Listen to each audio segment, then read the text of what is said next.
Jharkhand board topper में आपका स्वागत है। चार क्लास 10 का VBI KMCQ क्वेश्चन बताने वाले चैनल पहले चैनल को सब्सक्राइब जरूर कीजिएगा। चलिए बिना देर के वीडियो को स्टार्ट करते हैं।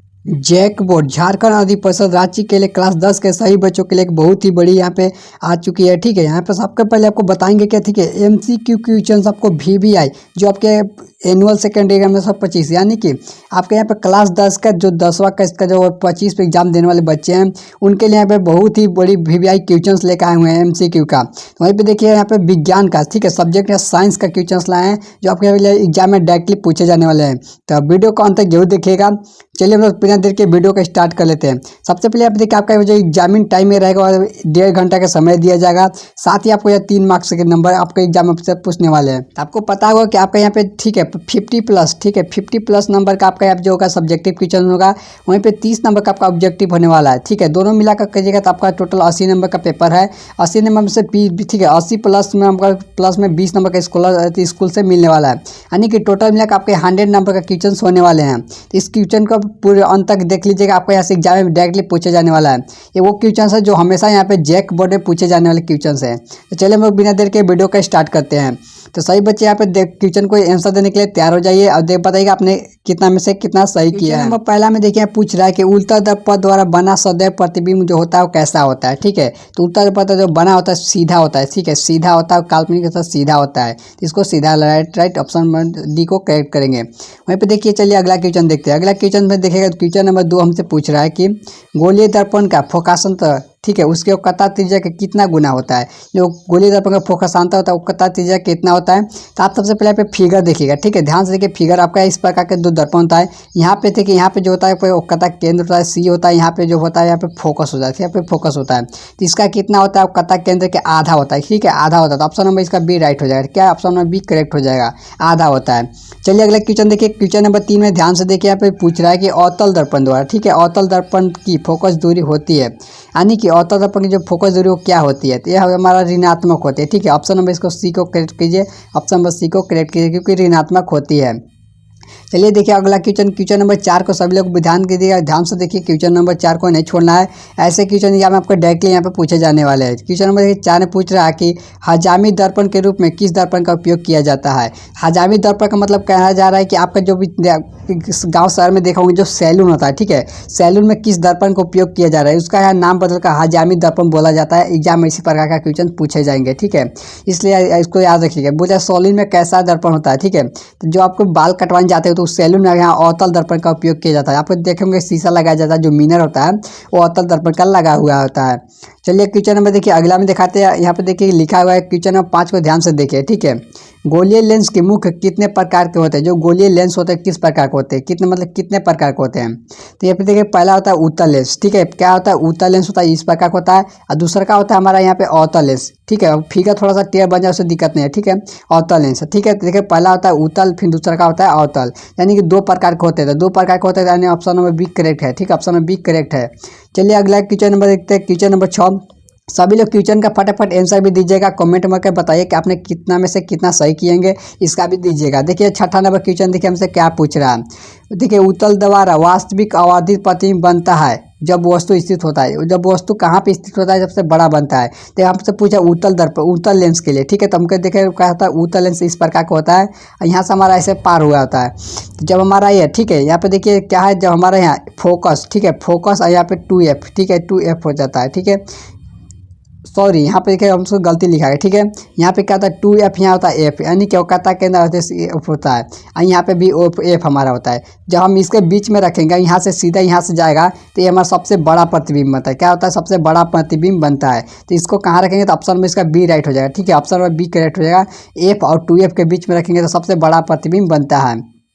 चलिए क्वेश्चन नंबर देखिए। क्वेश्चन नंबर 7 में देखिए यहाँ पे लिखा गया है कि जब प्रकाश की किरण हवा से कांच में जाती है तो वह मुड़ जाती है, यानी किस तरफ मुड़ जाती है।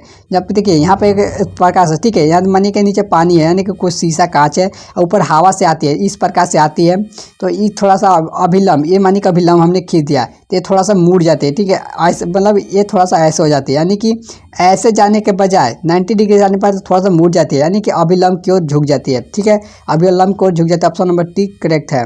चलिए अगला क्वेश्चन देखिए। क्वेश्चन नंबर 8 को ध्यान से देखिए। क्वेश्चन नंबर 8वां की तरफ से ध्यान से देखिएगा। ठीक है, लेंस की क्षमता होती है, जो लेंस की क्षमता होती है क्या होती है, ठीक है। तो इसका लेंस की क्षमता सभी लोग जानते हैं कि डायोप्टर डी होती है, ठीक है, डायोप्टर डी होती है। इसका ऑप्शन नंबर डी करेक्ट है, ठीक है, डायोप्टर।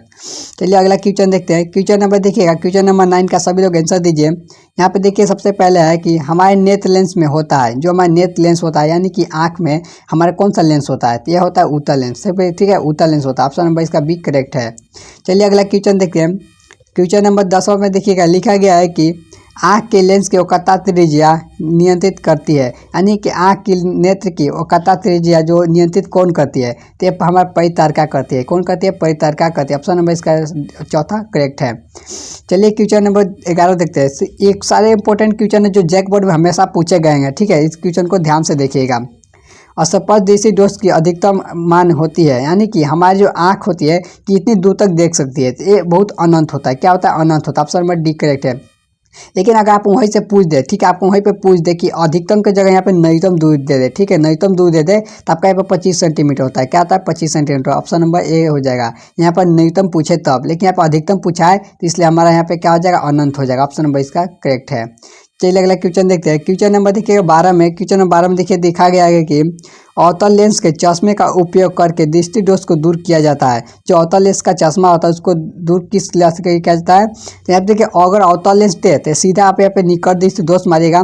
अगर यहाँ पे आपको अवतल लेंस न देकर उत्तल लेंस दे, ठीक है, यहाँ पर अगर उत्तल लेंस दे दे तो यहाँ पे दिग दृष्टि दोष मारिएगा, ठीक है। तो इस क्वेश्चन का राइट आंसर है कि यहाँ पे अवतल लेंस दिया हुआ है तो हम लोग यहाँ पे निकट दृष्टि दोष ऑप्शन नंबर ए को मारेंगे। चलिए क्वेश्चन नंबर देखिए। क्वेश्चन नंबर देखिए 13 में ध्यान दीजिए। क्वेश्चन नंबर 13 को बोल रहा है कि तारे का टिमटिमाना, ठीक है, तारे का टिमटिमाना प्रकाश के किस घटना को दर्शाता है, तो यह प्रकाश का अपवर्तन को दर्शाता है, ठीक है, प्रकाश का अपवर्तन। ऑप्शन नंबर बी इसका करेक्ट है। चलिए हम लोग अगला क्वेश्चन देखते हैं। ये सारे क्वेश्चन जैक बोर्ड में हमेशा पूछे गए क्वेश्चन है, ठीक है, आप इसको हल्के मत लीजिएगा, ये हमेशा जैक बोर्ड में पूछे जाने वाले क्वेश्चन है। अब पूछे गए हैं, इस बार भी अब पूछे जाने वाले हैं। देखिए अगला क्वेश्चन में से देखिए लिखा गया है कि किस अभिक्रिया में भाग लेने वाले पदार्थ कहलाते हैं, यानी कि अभिक्रिया में भाग लेने वाले पदार्थ क्या कहलाते हैं, तो अभिकारक कहलाते हैं। ये तो सभी लोग जानते हैं, ठीक है, अभिक्रिया में भाग लेना होते हैं अभिकारक कहलाते हैं। और जो उत्पाद बनाते हैं, ठीक है, वो उत्पाद बनाते हैं, अभिकारक करके अभिक्रिया करके उत्पाद बनाते हैं। इसका ऑप्शन नंबर एक बी यहाँ पे अभिकारक सही है। चलिए अगला क्वेश्चन देखते हैं। क्वेश्चन नंबर 15 में ध्यान दीजिएगा। क्वेश्चन नंबर 15 को ध्यान से देखिए। हमसे एक यहाँ पे देखिए अभिक्रिया लिखा हुआ है, ठीक है, ध्यान से देखिए। समीकरण कैल्शियम कार्बोनेट यहाँ पे दिया हुआ, उष्मा इसको हम लोग दे रहे थे, ठीक है, कैल्शियम ऑक्साइड प्लस CO2 यानी कि कार्बन डाइऑक्साइड में टूट जाते हैं। किस प्रकार का अभिक्रिया है, आप यहाँ सबको आपको ट्रिक बताते हैं, ठीक है। देखिए आप सभी लोग एक ही कंपाउंड में, ठीक है, आप देखिए जाके यहाँ पे दो पे, ठीक है, दो विभाग में बढ़ गया है, यानी कि यहाँ से टूट जा रहा था, इसका वियोजन अभिक्रिया हो जाएगा, ठीक है, क्या हो जाएगा, वियोजन, ठीक है, यहाँ पे वियोजन में राइट करेंगे। लेकिन आपका, ठीक है, अगर आपको वहाँ पर एग्जाम में दे दे, ठीक है, अगर आपको ये वाला यहाँ दे दे, ठीक है, देखिए ये वाला आप सबसे पहले दे दे, ठीक है, यहाँ पे एग्जाम में ये वाला पहले दे दे, ये वाला बाद में दे, तो इसका अगर इधर से बोलेगा तो आपका ये क्या हो जाएगा, संयोजन अभिक्रिया, ठीक है। तो इस क्वेश्चन का राइट आंसर है, क्योंकि इधर से इधर दिया है तो हमारा वियोजन अभिक्रिया एक करेक्ट है। चलिए अगला क्वेश्चन देखते हैं। क्वेश्चन नंबर देखिएगा 16 में दिया गया है कि श्वसन कैसी रासायनिक अभिक्रिया है, ठीक है। जो श्वसन अभिक्रिया वो कैसी रासायनिक अभिक्रिया है, तो यह उष्माक्षेपी अभिक्रिया होती है। ऑप्शन नंबर एक करेक्ट है। ये डायरेक्ट याद करने वाले क्वेश्चन से, इसको याद कर लीजिएगा, एग्जाम में इसका डायरेक्ट पूछे जाने वाले क्वेश्चन से। चलिए थोड़ा सा नीचे कर लेते हैं। यहाँ पे देखिए लिखा गया है क्वेश्चन नंबर 17, ठीक है, क्वेश्चन नंबर 17। सभी लोग क्वेश्चन के आंसर दीजिए, आप कमेंट में बताइएगा आपने कितना सही किया है। वहीं पे देखिए दिखा है निम्न में से कौन सी अभिक्रिया नहीं होगी, यानी कि निम्न में से कौन सी अभिक्रिया होगी। पहला नंबर देखते हैं, देखिए FeSO4 जिंक के द्वारा एक का विस्थापित, हाँ विस्थापित हो जाएगा, यानी कि ये राइट है। वहीं पे देखा गया है कि जिंक SO4 का पर साथ क्या होगा, नहीं होगा, ठीक है, क्योंकि हमारे देखिए जिंक का कितना होता है, ठीक है, जिंक का कितना होता है 30 नंबर होता है, ठीक है, 30 एटम होता है। लेकिन वहीं पर कॉपर का अगर देखा जाए, ठीक है, कॉपर का कितना होता है यहाँ पे 29 होता है, ठीक है, 29 होता है। तो हमारा जो जिंक है वो ज़्यादा पावरफुल है, कॉपर थोड़ा कमज़ोर है, इसका वजह से विस्थापित नहीं कर पाएगा, ठीक है, यहाँ कॉपर जिंक को विस्थापित नहीं कर पाएगा क्योंकि एटम एक साथ 30 होता है। वहीं पर देखिए इसका right answer option number B correct हो जाएगा, यह नहीं होगा, ठीक है। यहाँ पूछा था कि निम्न में से कौन सा अभिक्रिया नहीं होगा, ऑप्शन नंबर बी करेक्ट है कि नहीं होगा।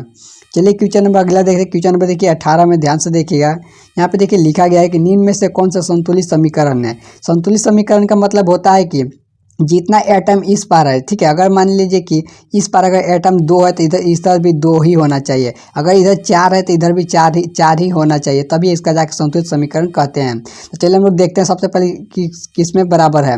सबसे ना पहला में देखिएगा, ठीक है, सोडियम में देखिए 1 है, यहाँ पे कितने 1 है, ठीक है। चलिए हाइड्रोजन यहाँ पे देखिए कितना 4 है, लेकिन यहाँ पे हाइड्रोजन 3 है, यानी कि ये गलत है, तो ये तो नहीं होगा। ऑप्शन नंबर बी में देखिए, यहाँ पे देखिए 3 आयरन है, यानी कि 3 आयरन है, यहाँ पे 2 हाइड्रोजन है, 1 ऑक्सीजन है। तो देखिए आप यहाँ पे 3 आयरन है, यहाँ पे देखिए 2 हाइड्रोजन है, तो यहाँ पे कितने, नहीं सॉरी रुकिएगा, हाँ देखिए तीसरा काम नंबर देखिएगा कि है एफ ही यहाँ पे कितने 3 एटम है, तो यहाँ पे 3 एटम दिया हुआ है। और यहाँ पे 4s2 यानी कि 2 ने 8, ठीक है 4 ना 8 को, यहाँ देखिए 8 को दिया हुआ है। यहाँ पे 4 ऑक्सीजन, तो यहाँ पे 4 ऑक्सीजन दिया हुआ है, यानी कि एटम बराबर है। तो इस क्वेश्चन का राइट आंसर ऑप्शन में बी करेक्ट हो जाएगा। क्या ऑप्शन में बी करेक्ट है, क्योंकि संतुलित समीकरण है। आप इधर भी देख लीजिए, यहाँ संतुलित नहीं होगा, क्योंकि देखिए यहाँ पे कार्बन एगो है, यहाँ पे कार्बन एगो है, लेकिन ऑक्सीजन 2 ऑक्सीजन यहाँ पे 3 हो चुका है, इसलिए ये गलत आंसर है। तो ठीक है, इसका राइट आंसर ऑप्शन में बी करेक्ट हो जाएगा। क्या आएगा, संतुलित समीकरण में ऑप्शन नंबर यहाँ पे बी करेक्ट हो जाएगा। चलिए क्वेश्चन नंबर अगला देखते हैं। क्वेश्चन नंबर ध्यान से देखिएगा। देखिए क्वेश्चन का घबराने की कोई जरूरत नहीं, वीडियो का नहीं आता हो तो वीडियो को थोड़ा पीछे करके देख लीजिए, आपको पूरी समझ में आने वाला है। अब बताइए आपको वीडियो को समझ में आ रहा है कि नहीं। ठीक है, क्वेश्चन नंबर देखिए 19, ठीक है, अभिक्रिया ZnO+C, ठीक है, यहाँ पे देखिए ZnOCO, ठीक है, किसकी उपचयन होती रही है, यानी कि आपसे क्या पूछा, उपचयन पूछा है। क्या पूछा है, उपचयन। उपचयन मतलब देखिए क्या है, यहाँ पे देखिए कार्बन अकेले, ठीक है, कार्बन देखिए अकेले है, और यहाँ पे देखिए जिंक ऑक्सीजन के साथ है। देखिए यहाँ पे देखिएगा कि यहाँ पे क्या है, ठीक है, कार्बन के साथ ऑक्सीजन जुट गया है, यानी कि जो कार्बन का क्या है, उपचयन हो रहा है। क्या हो रहा है, उपचयन हो रहा है। तो इसका राइट आंसर हो जाएगा, यहाँ पूछा उपचयन होता है, तो किसका हो रहा है, कार्बन का हो जा रहा है, कार्बन का विकास हो रहा है। ऑप्शन नंबर इसका बी राइट आंसर है। चलिए अगला क्वेश्चन देखते हैं। क्वेश्चन नंबर देखिए लास्ट क्वेश्चन है। क्वेश्चन नंबर 20 में देखिए यहाँ पे लिखा गया है कि कौन सा पदार्थ लाल लिटमस पथ को नीला कर देता है, यानी कौन सा पदार्थ है जो लाल लिटमस पथ को नीला करेगा। तो लाल को नीला कौन करता है, क्षार करता है। ठीक है, लाल को कौन करता है, नीला, तो क्षार करता है। आपको यहाँ पे बताता है कि लाल को नीला क्षार करेगा, लेकिन वहीं पर आपको दे देता है, ठीक है, कि नीला को लाल कौन करेगा, तो क्या करेगा, अम्ल करेगा। क्या करेगा, अम्ल करेगा। लेकिन इस क्वेश्चन में पूछा गया है कि लाल लिटमस को नीला कौन करेगा, तो क्षार करेगा। ऑप्शन में इसका बी करेक्ट है। चलिए आपको यहाँ पे सबसे पहले ग्राफ बनाकर बताते हैं। देखिए यहाँ पर, ठीक है, इस क्वेश्चन से 100% क्वेश्चन आता है। ठीक है, हमने एक यहाँ पे देखिए पीएफ स्केल बना लिया। ठीक है, पीएफ स्केल बना लिया, और इसमें हमने देखिए बीचे बीच एक यहाँ पे कट लगा दिया। ठीक है, अब यहाँ से हम लोग यहाँ पे देखिए सीधा एक लाइन खींच दिए। ठीक है, सीधा लाइन खींच दिए, तो देखिए कि हमारा क्या है, ठीक है, हम मान लें कि ये हमारा अम्ल है। ठीक है, क्या है, अम्ल है। ठीक है, अम्ल है, इसको ध्यान से देखिए। ठीक, अम्ल है, और ये हमारा क्या है, क्षार है। ठीक है, ये क्षार है। और यहाँ पे नंबरिंग हम लोग कहते हैं, यहाँ पे देखिए, यहाँ पे 0 से शुरू करते हैं, और यहाँ हमारा 7 होता है, और यहाँ पे हमारा मानिए 15 हो जाता है। जो 7 है, ठीक है, ये उदासीन होगा। क्या होगा, उदासीन होगा। लेकिन जो हमारे इसमें नंबर आएगा 1, यहाँ पे 2, 3, ऐसा जो भी नंबर आएगा, यहाँ पे आएगा मानिए 9, 10, ये जो भी नंबर आएगा, ये क्या होगा, क्षार होगा, ये उदासीन होगा। तो देखिए जिसका जितना भी मानिए, जैसे हम रंग दे रहे हैं, ठीक है, देखिए आप लोग रंगल देख रहे होंगे, आपको समझ में आ जाएगा कि आपका हम लोग क्या करना चाह रहे हैं। ठीक है, आप लोग यहाँ पे ध्यान से देखिए। ठीक है, यहाँ देखिए, यहाँ से जो जिसके जितना भी नंबर कम होगा उसका अम्ल का मान ज़्यादा होगा, और जिसका नंबर सबसे ज़्यादा होगा, यानी कि 7 से 15 के बीच में जिसका नंबर ज़्यादा होगा, यानी कि बहुत ज़्यादा क्षार होगा। तो आप इस वीडियो को ध्यान से समझ सकते हैं कि यहाँ पे जिसका जितना कम नंबर होता है उतना, यानी कि 7 से 6 के, मतलब 0 से लेकर 7 के बीच में जो भी होता है वो अम्ल होता है, और 7 से 15 के बीच में जो भी होता है क्षार होता है। तो आप यहाँ पे समझ सकते हैं कि हमेशा एक क्वेश्चन आता है कि इसमें से पूछे जाने वाले हैं। तो इस क्वेश्चन को आएंगे तो वीडियो बना लीजिएगा। अगर वीडियो पसंद है वीडियो को लाइक कीजिए। नेक्स्ट पार्ट में, ठीक है, नेक्स्ट पार्ट यहाँ पे मैं बहुत ही जल्द, ठीक है, पार्ट नंबर 2 भी यहाँ पे वीडियो अपलोड कर देने वाला हूँ। इस नेक्स्ट वीडियो को देख लीजिएगा। तब तक मिलते हैं अगले वीडियो में।